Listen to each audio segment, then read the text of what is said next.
တခါလေကိုရီးယားနေစင်ဘဝမှာလေဂျုံနေရတဲ့အတွေ့အကြုံတွေကဘာအတိတရားမှမပေးပဲဒီတိုင်းပဲပြီးသွားသလိုမျိုးမခံစားရဘူးလားတာမန်နေတဲ့ဒီမှာကြုံရတဲ့ခဲတုံးလိုအဖြစ်ပြက်ဒီကိုတကယ့်ကိုတန်ဖိုးရှိတဲ့ရွှေစင်လိုညင်ပညာအဖြစ်ပြောင်းလဲနိုင်တဲ့နီလန်တစ်ခုရှိတယ်ဆိုရင်ရောစိတ်ဝင်စားစရာမကောင်းဘူးလားကဲဒီနေ့တော့စိုက်ပိုင်းဆိုင်ရာရသေးဖန်စင်းကြီးလို့ခေါ်တဲ့ရှေးဟောင်းအမှုပညာတစ်ခုကိုအတူတူလေ့လာကြည့်ကြအောင်အခုခေတ်ကြီးမှာလေကျွန်တော်တို့တွေအားလုံးသတင်းတွေ social media တွေ notification တွေနဲ့ပြည့်နေတဲ့သတင်းချက်လက်ပင်လယ်ကြီးထဲမှာကိုညှစ်ညွတ်နေကြတာပဲဟုတ်တယ်မလားဒါပေမဲ့တခုစဉ်းစားကြည့်စရာကဒီလို data သုံးမှုတရားကြီးထဲမှာနေရင်းနဲ့ကျွန်တော်တို့တွေတကယ်ပဲပို့ပြီးပညာရှိလာကြလို့လားဒါမှမဟုတ်အရင်ကထပ်ပို့ပြီးတော့တောင်အာယုန်ဒီများစိတ်တွေကစင်ကလေးချစ်လာနေသလားတရားထိုင်နေဆိုတာနဲ့ပတ်သက်ပြီးအရင်ကထိထားတာတွေကြားဖူးတာတွေကိုခဏလောက်ဘေးဖယ်ထားလိုက်ပါအောင်အခုပြောချင်တာကစိတ်ကိုအပန်းဖြေဖို့တတ်ကိစ္စမဟုတ်ဘူးဒါကပိုးပြီးနဲ့နေတယ်အစွမ်းထက်တဲ့စိတ်ပိုင်းဆိုင်ရာယက်တိဖန်ဆန်းဆန်းတစ်ခုအကြောင်းပါဆိုလိုတာကကိုယ်စိတ်ထဲကကုန်ချမ်းတွေကိုတကယ့်ကိုတန်ဖိုးရှိတဲ့အရာတစ်ခုအဖြစ်ပြောင်းလဲပြမဲ့နီလန်တစ်ခုပေါ့ဗျာကဲဒါဆိုရင်ကျွန်တော်တို့ရဲ့ဉာဏ်ပညာရှာဖွန်တော်ခိတ်ကိုစလိုက်ကြရအောင်ဒါပေမဲ့ရွှေကိုမဖန်တီးခင်မှာလीကျွန်တော်တို့စတင်ရမယ်ကုန်ချမ်းအဲ့ဒါကဘာလဲဆိုတာကိုအရင်ဆုံးနားလည်ဖို့လိုပါတယ်ဒီအခြေခံတတ်တူဆိုတာကဘာကိုပြောတာလဲအဲ့ဒါကတော့တခြားမဟုတ်ပါဘူးအလိုအလျောက်တုံ့ပြန်တတ်တဲ့ကျွန်တော်တို့စိတ်ရဲ့အစိတ်ပိုင်းပါပဲဥပမာလက်မကားပိတ်လို့စိတ်တော်တာမျိုးအလုတ် deadline အတက်ဆိုရင်ပူပန်တာမျိုးတွေပေါ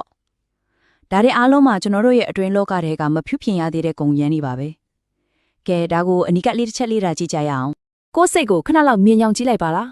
းဖုန်းကတင်းဆိုပြီးအသက်မြည်လာတိုင်း email တစ်ဝင်လာတိုင်းကိုအာယုံစိုက်မှုရဲ့အစိတ်ပိုင်းတစ်ခုကိုလာခိုးသွားတယ်လို့ပဲဒါကိုစိတ်ပြင်းလွန့်ပြီးအာယုံမဆိုင်နိုင်အောင်အဆက်မပြတ်ဆွဲခုံနေတဲ့စစ်ပွဲတစ်ခုနဲ့တူနေရပေါ့အပြင်ကဘာကနှောက်အရက်ဒီတစ်ခုတည်းတင်မဟုတ်သေးဘူးဗျာအတွင်းစိတ်ထဲမှာလဲကြည်လိုက်လောက်ဆရာတွေ to-do list တွေစိုးရင်ပူပန်မှုတွေကအဆက်မပြတ်လက်ပတ်နေတာကျွန်တော်တို့တွေဟာမနှက်ဖြန်အတွက်အစီအစဉ်ဆွဲနေရတာနဲ့ပဲအခုပစ္စုပန်အခိုက်အတန့်ကိုလုံးဝကိုလွတ်ချော်နေကြတာပေါ့ပြီးတော့လေစိတ်ခံစားမှုဆိုင်ရာမိုင်းကွင်းနဲ့လည်းရှိတယ်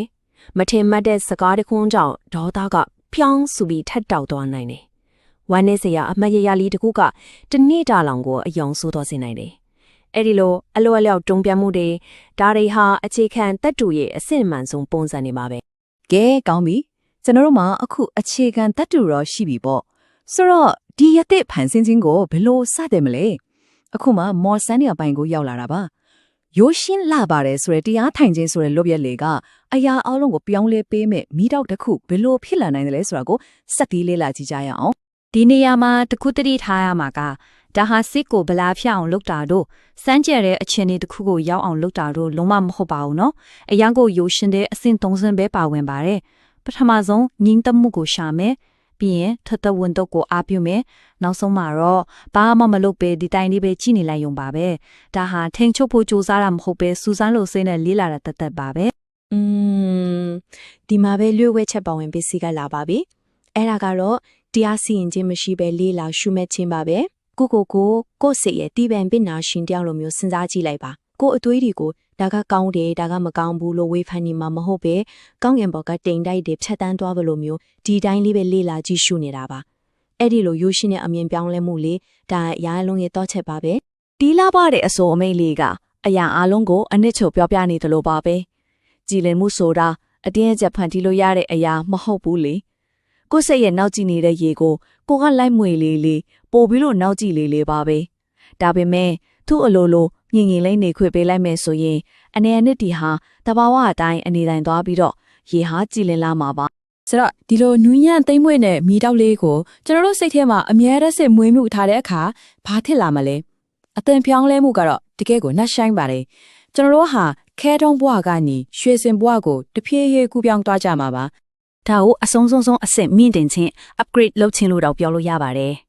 ်ကိုစိရဲ့ရုတ်တရက်ပေါ်လာတဲ့စံဓာတ်တွေရဲ့ကြေးကျွန်းတယောက်လိုနေထိုင်မဲ့အစားကိုရဲ့တုံ့ပြန်မှုတွေကိုကိုလိုက်ပိုင်နိုင်တဲ့တခင်တယောက်ဖြစ်လာတာပေါ့လေးလံပြီးမွဲချောက်နေတဲ့တုံ့ပြန်တတ်တဲ့အကျင့်ရဲ့ဝင်ထုတ်ဝင်ပို့ကိုဉာဏ်ပညာရဲ့တောက်ပပြီးတန်ဖိုးရှိတဲ့အရာနဲ့လဲလှယ်လိုက်တာပါပဲဒါပေမဲ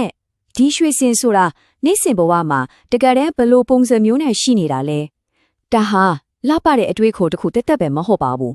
အရာအလုံးကိုပြောင်းလဲပေးနိုင်တဲ့တကယ့်ကိုလက်တွေ့ကြတဲ့စွမ်းရည်အစုအဝေးတစ်ခုဖြစ်ပါတယ်ဒီမှာမြင်ရတဲ့ကြည်လင်မှုတည်ငြိမ်မှုကရုဏာတရားလိုအရေးသွေးတွေဟာအပြင်ကနေသွားချရမယ့်အရာတွေမဟုတ်ပါဘူးတကယ်တော့ဒါတွေက ကျွန်တော်တို့အားလုံးရဲ့မွေးရွာပါအခွင့်အရေးတွေပါတရားထိုင်ခြင်းဆိုတဲ့ကျင့်စဉ်ကကို့အတွင်းမှာရှိပေးသားဖြစ်နေတဲ့ရွှေစင်တွေကိုပြက်လက်ရှားဖွေတွေ့ရှိအောင်ကူညီပေးရုံတသက်ပါပဲ ဒီတော့လေနေ့စဉ်ဘဝကိုဖြတ်တန်းနေချိန်မှာကိုဒီလိုလေးပြန်မေးကြည့်ဖို့ဖိတ်ခေါ်ခြင်းပါတယ်